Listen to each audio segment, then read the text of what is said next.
अस्सलाम वालेकुम दोस्तों। मास्टर वर्ल्ड स्टार में आप लोगों का खैर मकदम है। आज हम लोग पढ़ेंगे उर्दू नसर में फोर्ट विलियम कॉलेज का अहमियत क्या रहा है। ठीक है। जब भी हिंदुस्तान में फोर्ट विलियम कॉलेज को खोला गया तो उर्दू जो नस्र है वो कितनी फरागत हासिल की और कितने दम तक ये आगे बढ़ा। चलिए शुरू कर देखते हैं फोर्ट विलियम कॉलेज के बारे में। फोर्ट विलियम कॉलेज की तारीख। फोर्ट विलियम कॉलेज का क़याम उर्दू अदब की तारीख में एक अहम वाक़या है। फोर्ट विलियम कॉलेज का क़याम उर्दू अदब की तारीख में एक अहम वाक़या है, क्योंकि हिंदुस्तान में अब तक उर्दू नस्र के लिए कोई भी ऐसा कॉलेज नहीं खोला गया था जिसमें सिर्फ उर्दू नस्र के बारे में पढ़ाया जाए, सिखाया जाए। तो ये हिंदुस्तान का पहला ऐसा कॉलेज था जो कि उर्दू नस्र के लिए खोला गया था, जिसमें अंग्रेज़ों का अपना फ़ायदा था। उन्होंने अपने फ़ायदे के लिए ऐसा किया था। उर्दू नस्र की तारीख में खुसूसन यह कॉलेज संग मील की हैसियत रखता है, क्योंकि उर्दू नस्र जब फोर्ट विलियम कॉलेज आया तो बहुत सारे जो मुसन्निफ़ीन हैं वो उर्दू कॉलेज में फोर्ट विलियम कॉलेज में पढ़ाने आते हैं, और कई सारे ऐसे किताब, ऐसे नावल, ऐसे अफ़साने, ऐसे ड्रामे यहाँ से शुरू किए जाते हैं, यहाँ से लिखे जाते हैं। इसमें बहुत सारी किताबें इसमें बहुत मशहूर है। मीर अमन की बागो बहार जो फोर्ट विलियम में लिखी गई थी। अगरचे कॉलेज अंग्रेज़ों की सियासी मसलहतों के तहत अमल में आया था, मतलब वो अपने फ़ायदे के लिए लेके आए थे। वो हिंदुस्तानियों को फ़ायदा नहीं करना चाहते थे, उनका अपना फ़ायदा होना था यहाँ पे, क्योंकि उनका मकसद ये था कि हम कॉलेज के हिंदुस्तान में खोलेंगे और यहाँ अपना चीज़ इन लोगों को सिखाएंगे और अपना काम इन भारतीय लोगों से कहेंगे कराएंगे, हिंदुस्तान के लोगों से कराएंगे, ताकि अपना काम कराने के लिए हमें वहाँ से लोगों को न लाया जा सके। क्योंकि जब यहाँ के लोग काम करना शुरू करेंगे तो वो देश का विरोध भी करना कम कर देंगे, वो जंग की आज़ादी में हिस्सा नहीं लेंगे। उनका बिज़ी करने का मकसद था। आज भी वो लोग कभी भी आवाज़ नहीं उठा पाते जो अपने काम में मशगूल हैं। आवाज़ वही उठाते हैं जो फ्री होते हैं या जिन पर पड़ती है। ठीक है, आगे देखते हैं। ताहम इस कॉलेज ने उर्दू ज़बान की नसरी अदब की तरक्की के लिए नई राहें खोल दी। अब क्या था कि जब तो कॉलेज खुला तो फोर्ट विलियम कॉलेज जब खुला तो उस टाइम नसर की, उर्दू नसर की जो है वो काफ़ी हद तक इसको फ़रोगत मिली और कई सारी किताब लिखी जाने लगी। कुछ फ़ारसी से उर्दू में तर्जुमा हुआ, कुछ अंग्रेज़ी में उर्दू से अंग्रेज़ी में तर्जुमा होने लगा, कुछ अंग्रेज़ी से उर्दू में तर्जुमा होने लगा। कई सारी किताबों का एक दूसरे ज़बान में तर्जुमा होने लगा, और इससे क्या है कि जो उर्दू नस्र थी इसका काफ़ी फ़रोगत हासिल मिला, क्योंकि अंग्रेज़ी ज़बान की कई सारी किताबों को उर्दू में लिखा जाने लगा। फ़ारसी ज़बान को भी कई सारी किताबों को उर्दू में लिखा जाने लगा, ताकि कॉलेज में कई सारी किताबें मुख्तलिफ़ शोबों के लिए तैयार की जा सकें।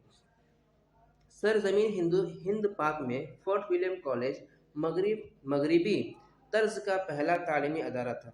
मतलब ये अंग्रेज़ों ने ये पहली ऐसी कॉलेज खोली थी जिसमें हिंदुस्तान के अंदर एक पहली कॉलेज इनकी खोली गई थी, फोर्ट विलियम कॉलेज, जिसको वेलेज़ली के द्वारा के ज़रिए खोला गया था 1800 में। ठीक है, वेलेज़ली ने 1800 में इसे कायम किया था। आगे देखते हैं। इस कॉलेज का पस मंज़र यह है, इस कॉलेज का पस मंज़र यह है कि 1798 में जब वेलेज़ली हिंदुस्तान को गवर्नर जनरल बनकर आया, जब 1798 में वेलेज़ली हिंदुस्तान का गवर्नर जनरल बनकर आया तो यहाँ के नज़्म व नस्र का जायज़ा लेने लगा। यहाँ पे नज़्म व नस्र का जायज़ा लेने लगा। लेने के बाद इस नतीजे पे पहुँचा कि इंग्लिस्तान से जो नए मुलाज़िमीन कंपनी के मुख्तलिफ़ शोबों में काम करने यहाँ आते हैं, वह किसी मुनज़्ज़म और बाकायदा तरबियत के बगैर अच्छे कारकुन नहीं बन सकते। अब वेलेज़ली ने ये देखा कि जो भी इंग्लिस्तान से यानी इंग्लैंड से जो भी काम करने यहाँ पे लोग आ रहे हैं, उनको वो हिंदुस्तानी ज़बान नहीं समझ पा रहे हैं, न यहाँ की भाषा नहीं समझ पा रहे हैं, यहाँ के लोगों को नहीं समझा पा रहे हैं।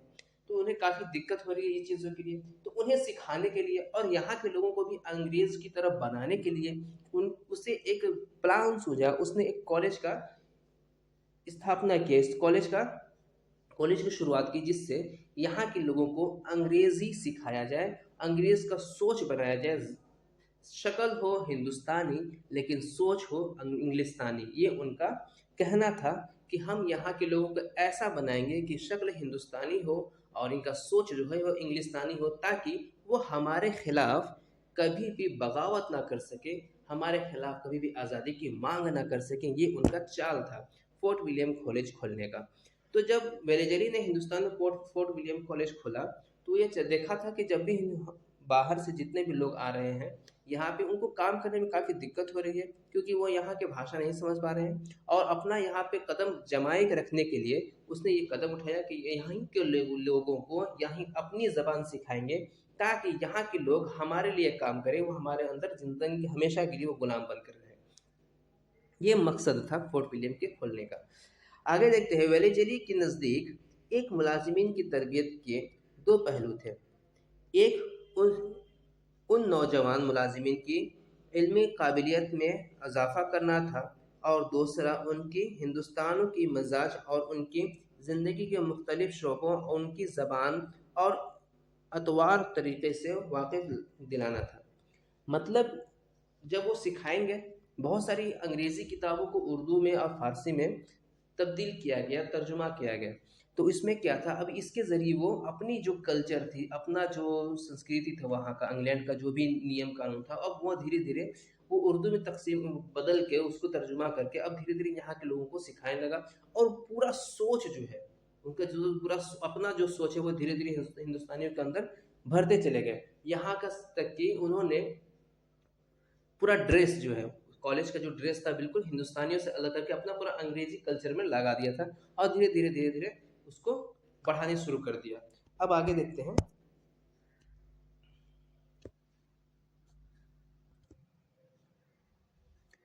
वेबसाइट उर्दू महफिल में वहाब एजाज खान लिखते हैं कि पहले ज़बान सीखने के लिए अफसरों को अनाविस दिया जाता था, लेकिन इससे कोई खातिर खा नताइज बरामद नहीं हो सके थे।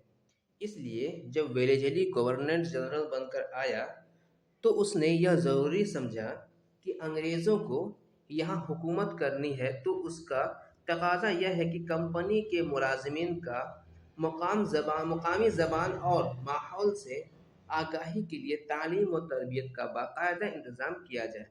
क्योंकि उसने जब ये देखा कि अंग्रेज़ जब यहाँ पे आ रहे हैं, तो वो अच्छे से यहाँ के लोगों को डील नहीं कर पा रहे हैं, क्योंकि उनकी ज़बान क्या थी, अंग्रेज़ी ज़बान थी, और यहाँ के वो ताल्लुक़, यहाँ के तालीम से भी वो ताल्लुक़ नहीं रखते थे। तो इसलिए इसका वेलेजली का ये सोचना था कि जब यहीं के लोगों के साथ व्यापार करेंगे, डील करेंगे, और यहीं के लोग हमारे अंदर में रहेंगे, तो यहाँ के जो उनके साथ साथ जो यहाँ के मूल निवासी हैं, वो भी हमको अपना मालिक मानना शुरू कर देंगे। मानने का इसका यही मतलब था। इन वजूहात की बना पर वेलेजरी ने कंपनी के सामने एक कॉलेज तजवीज़ की पेश की। फिर कल ये जब सोचा, तो वेलेजरी ने कहा, कंपनी के सामने कहा कि हमें एक कॉलेज बनाना चाहिए, और उसमें ऐसा इंतज़ाम रखना चाहिए ताकि हिंदुस्तानी कल्चर को ख़त्म करके हम उसमें अपनी कल्चर रखें, ताकि हिंदुस्तान के लोग जो है शक्ल से तो हिंदुस्तानी हो, लेकिन जो उनका कल्चर हो, जो उनका पहनावा हो, जो रह-सहन हो, वो हमारा अंग्रेज़ी की तरह हो। ठीक है? कहने का मकसद ये था, और वो हमारे लिए काम करें, ताकि उनके ज़रिए हिंदुस्तानी के जो लोग हैं, अब किसी अफ़सर कोई रहेगा हिंदुस्तान का, कोई कर्मचारी किसी ऑफ़िस में हम जाएँगे, वहाँ पर हिंदुस्तानी लोग रहेगा, तो देख के अपनापन लगता है। लेकिन अगर वहीं पे कोई विदेशी रहेगा, तो देख के बेगाना टाइप का नहीं लगता, अरे यार अंग्रेज़ों से हम बात नहीं करेंगे। लेकिन जब अपना आदमी रहेगा, तो वो उससे खुलकर बात करेगा। मकसद यही था। कंपनी के कई अहदों औरों पर पादरियों ने इसकी हिमायत की, और इस तरह जॉन गिलक्रिस्ट ने, जो हिंदुस्तानी ज़बान पर दस्तरस रखते थे, कंपनी की मुलाजिमीन को रोज़ाना दर्स देने की देने के लिए तैयार हो गए और वेलेजली ने यह हुक्म जारी किया कि आइंदा किसी सोल अंग्रेज मुलाजिम को इस वक्त तक बंगाल, उड़ीसा और बनारस में अहम ओहदों पर मुकर्रर नहीं किया जाएगा जब तक कि वह कवानीन व ज़ाब्त का मुकामी ज़बान का इम्तहान ना पास कर ले। मकसद यही था कि जब भी यहाँ पे उसने कहा, वेलेजली ने सोचा कि जब यहाँ का दस्तूर, यहाँ का ज़बान जब अंग्रेज़ सीख लेंगे तो उनको हिंदुस्तानी लोगों से बात करना आसान हो जाएगा, और जब अंग्रेज़ हिंदुस्तानी भाषा में, ज़बान में बात करेंगे तो यहाँ के लोग जो है उनको देख कर उनको अपनापन महसूस होगा कि अरे ये तो हमारी ज़बान बोल रहा है, और उनसे बात करने और उनसे बात समझने में उन्हें आसानी होगी, जिससे हमारा जो है भारत में कदम मजबूत होगा। इस फैसले के बाद गिलक्रिस्ट की सरबराही में एक जुनूबी 1799 में एक मदरसा सेमिनरी ओरिएंटल कॉलेज कायम किया गया, जो बाद में फोर्ट विलियम कॉलेज के पेशे खिदमत साबित हुआ। कुछ मसाइल की वजह से इस मदरसे से भी नताइज बरामद न हुए जिनकी तवज्जो थी, जिसके बाद वेलेजली ने कॉलेज के मंसूबे को अमल जामा बनाने का फैसला किया। मतलब उसने एक मदरसा खोला और उसमें कुछ लोगों को, हिंदुस्तानी ज़बान के जो सीखने वाले लोग थे, पढ़ाने वाले जो इनके अच्छे जानकार थे, उनको वहाँ पे मुकर्रर किया कि आप डेली रोज़ाना अंग्रेज़ों को मुकामी ज़बान सिखाएंगे ताकि ये लोग हमारे जहाँ पर रह सके वहाँ पे हिंदुस्तानी ज़बान में बात कर सके। लेकिन ये बहुत ज़्यादा फ़ायदा नहीं पहुँचा सका, इसलिए अब वेलेजली ने सोचा कि अब इससे बेहतर है कि हम एक कॉलेज का इस्तेमाल करें, कॉलेज को खोलें। ठीक है, अब उसके बाद फोर्ट विलियम कॉलेज का क़याम कैसे रखा जाता है, चलिए वो देखते हैं। फोर्ट विलियम कॉलेज का क़याम। वेलेजली ने कंपनी के आला हिकाम से मंजूरी हासिल करके 10 जुलाई 1800 में फोर्ट विलियम कॉलेज कलकत्ता के क़याम का ऐलान किया, लेकिन इस शर्त के साथ कि कॉलेज का यौम तासीस 4 मई 1800 तस्वीर किया जाए, क्योंकि यह टीपू सुल्तान के शहीद का दारुल हुकूमत श्रीरंगपट्टम के सुकूत की पहली सालगिरह का दिन था। यानी 10 जुलाई को इसको तो अप्रूवल मिल गया था कि 10 जुलाई को खोलेंगे, लेकिन इसका ये कहना था कि हम 10 जुलाई को तो खोलेंगे, लेकिन इसको जो है हम 4 मई को ही इसको शुरुआत करना चाहते हैं, क्योंकि 4 मई को टीपू सुल्तान को शहीद किया गया था श्रीरंगपट्टनम में। ठीक है, सोचिए इन लोगों का किस लेवल तक इन लोगों का गिरा हुआ सोच था। इन्होंने टीपू सुल्तान को जिस दिन शहीद किया उस दिन खुशी के तौर पे इन्होंने एक कॉलेज का इस्तेमाल, अपना खुशी जाहिर की और एक कॉलेज का निर्माण कराया। सोचिए क्या कह सकते हैं। यानी कि इस कॉलेज का क़याम एक ऐसी तारीख यादगार है जो हिंदुस्तान में मुसलमान की अहम तरीन हजीमत का दिन था, और अंग्रेज़ों के दानिश में इसके सबसे ख़तरनाक और अहम तरीन दुश्मन सुल्तान टीपू की शहादत की सूरत में एक शानदार फतह का दिन भी था। मतलब टीपू सुल्तान पर उस दिन ने फतह हासिल की थी, उनको शहीद किया था, और उसके 1 साल के बाद इस खुशी में उसने कहा कि हम कॉलेज का इस जो है बुनियाद जो है हम रखेंगे 4 मई को, क्योंकि 4 मई के दिन टीपू सुल्तान को हमने शहीद किया था। उस खुशी में इसने रखा था। जबकि कॉलेज में बाकायदा दर्स व तदरीस का सिलसिला जो है वो 23 नवंबर 1800 ईस्वी को, यानी कॉलेज के क़याम के ऐलान के कोई 6 महीना बाद शुरू हुआ। जो इसका बुनियादी है इसको तो शुरू कर दिया इसने कब, 4 मई को ऐलान कर दिया। अप्रूवल मिला था 10 जुलाई को, लेकिन उससे पहले ही इसने इसका क़याम रख दिया, ये बात करके कि अप्रूवल 10 जुलाई को कहा गया था, लेकिन इसने 4 मई को ही शुरू कर दिया, क्योंकि उस दिन टीपू सुल्तान जी का शहीद किया गया था। लेकिन इसकी जो तालीमात थी वो उसके 6 महीने के बाद लगभग 23 नवंबर से इसको शुरुआत किया गया था। कॉलेज के कवायद व ज़ाब्त बनाए गए। इसके अलावा गवर्नर कॉलेज का सरप्रस्त करार दिया गया। कॉलेज का सबसे बड़ा अफसर प्रोस्ट कहलाता था। प्रोस्ट का यह तानवी कलीसिया का पादरी होना लाजिम करार दिया था। यानी जो वहाँ का जो हेड होगा वो पादरी होना ज़रूरी है उसका, ठीक है। कॉलेज का जो भी हेड होगा उसका पादरी होना ज़रूरी है, ये करार दिया गया था। अब तालीम का निसाब देखते हैं। फोर्ट विलियम कॉलेज का तालीम का निसाब क्या था। फोर्ट विलियम कॉलेज के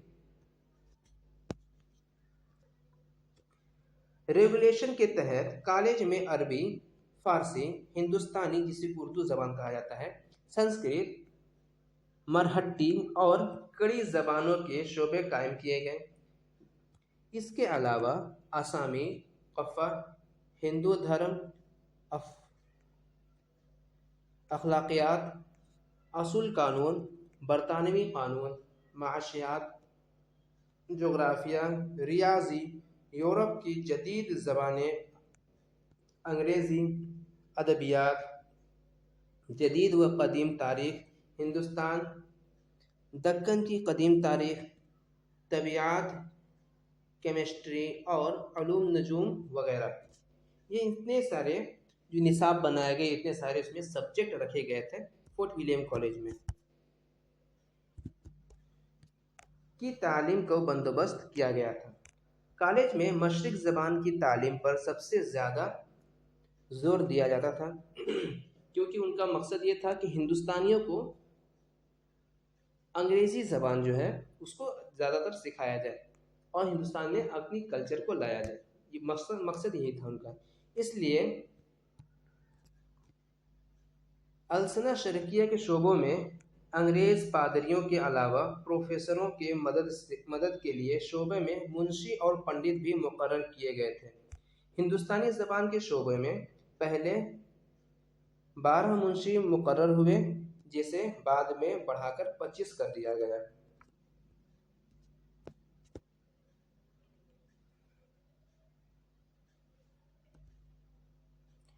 अब फोर्ट विलियम कॉलेज का क़याम और उसका तफसीलात देखते हैं। 10 जुलाई 1800 ईस्वी में कलकत्ता में वेलेजली ने किया, लेकिन जब कॉलेज का ज़वाब्त कलम बंद किया गया तो उसके क़याम की तारीख पीछे हटाकर 4 मई 1800 दर्ज की गई। मतलब क़याम कब हुआ था? 10 जुलाई को, लेकिन जब उसको लिखा गया तो 4 मई लिखा गया था, क्योंकि यह टीपू सुल्तान पर अंग्रेज़ों की फतह की पहली सालगिरह का दिन था। मुक़द्दस अंग्रेज़ों को हिंदुस्तानी ज़बान और तहज़ीब व माशरत से रोशनास करना पहले प्रिंसिपल पादरी ओरिएंटल कॉलेज के थे, ब्राउन।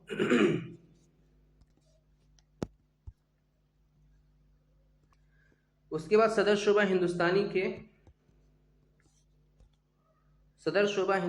के डॉक्टर जॉन गिलक्रिस्ट, कप्तान टॉमस और कप्तान जोसेफ टेलर था। कॉलेज का खात्मा 1854 में हुआ, गवर्नर जनरल के हुक्म से। कॉलेज का पहला जलसा 6 फरवरी 1801 को किया गया। सदारत सर जॉर्ज बार्लो ने किया था। सर जॉर्ज बार्लो ने सदारत की थी इस पहले जलसे की, जो 6 फरवरी 1801 को हुआ था। दूसरा जलसा 3 मार्च 1802 को हुआ था। आगे है कॉलेज में पढ़ाई जाने वाली ज़बानें अरबी, फारसी, हिंदी, उर्दू और बंगला। 54 सालों तक कॉलेज जारी रहा। कॉलेज की 54 साला जिंदगी में 19 कलमकारों ने 60 के करीब किताबें तैयार की। 54 साल तक कॉलेज जारी रहा। 54 साल में 19 कलमकारों ने, यानी 19 ऐसे कातिब थे जिन्होंने किताबें लिखी। 54 साल में 19 कातिब ने किताबें लिखी, जिसमें सर हैदर बख्श हैदरी, अमीर बहादुर अली हुसैन, मीर शेर अली अफसोस, मिर्ज़ा काजिम अली जवान और खलील अली खान अश्क, मीर अमन वगैरह फोर्ट विलियम कॉलेज में बाज़ाब्ता कलमकार हैं। अगला है फोर्ट विलियम कॉलेज के मुसन्निफीन। फोर्ट विलियम कॉलेज के सिर्फ एक तालीमात अदारा न था, बल्कि यह कॉलेज एक ज़माने में एक तफसीनी व तालीफ का एक भी बड़ा मरकज़ था। इस कॉलेज के असातिज़ा और मुंशी साहबान तलबा को पढ़ाने के अलावा किताबें भी लिखते थे। साहिबान जो थे वो तलबा को पढ़ाते भी थे और किताबें भी लिखते थे। यही वजह है कि इस कॉलेज में लुग़त, तारीख़ी, अखलाक़ी, मजहबी और क़िस्सों कहानी की ज़बान की किताबें बड़ी तादाद में लिखी गईं। मुसन्निफ़ीन की हौसला अफजाई के लिए मंजूर शुदा किताबों पर इनाम भी दिया जाता था। कॉलेज के क़याम के इब्तिदा 4 सालों में 23 किताबें लिखी गई थी। मतलब शुरुआती की जो 4 साल थे यानी 1800 से लेकर 1804 तक में, उसमें 23 किताबें लिखी गई थी। ज़ैल में बाज़ मशहूर अहम मुसन्निफ़ीन और उनके तसानीफ़ का ज़िक्र अख्तसार के साथ दर्ज है। तो आज हमारा फोर्ट विलियम कॉलेज यहीं पर ख़त्म होता है और कल हम पढ़ेंगे नावल और आगे। तो आज अब तक के लिए जितना भी हमने पढ़ा है उसे आप दोहराते रहिए, वीडियो को दोबारा देखिए, तिबारा देखिए, उसको डबल स्पीड में करके देखिए और जो भी नहीं समझ में आ रहा है उसे कमेंट में करके ज़रूर पूछें। और हमारे चैनल को ज़रूर लाइक और सब्सक्राइब करिए, अपने दोस्तों को शेयर भी करिए। तब तक मिलते हैं, अस्सलाम वालेकुम।